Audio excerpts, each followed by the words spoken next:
আপনারা বিরামহীনভাবে আপনাদের সংগ্রাম অব্যাহত রেখেছেন। সেই সংগ্রামের অংশ হিসেবে আজও আপনারা এই খানজাহান থানার ঐতিহ্যবাহী যে পটভূমি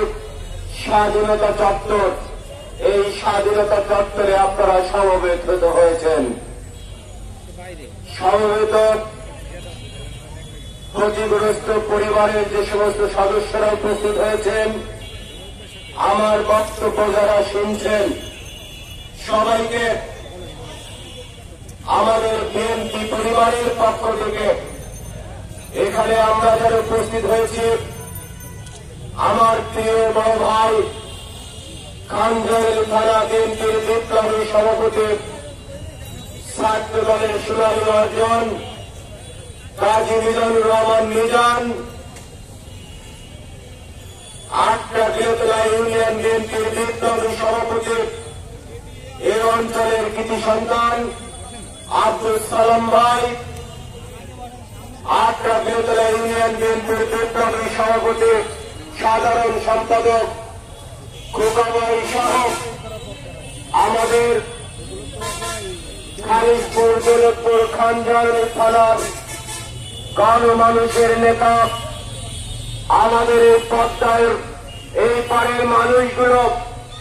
আমরা যারা বিএনপি পরিবারের সদস্য, আমরা যাকে অভিভাবক হিসেবে আমরা মানি, আমাদের প্রিয় নেতা বিএনপির ছাত্র বিষয়ক সম্পাদক আলহাজ রফিকুল ইসলাম বকুল ভাই এবং বিএনপির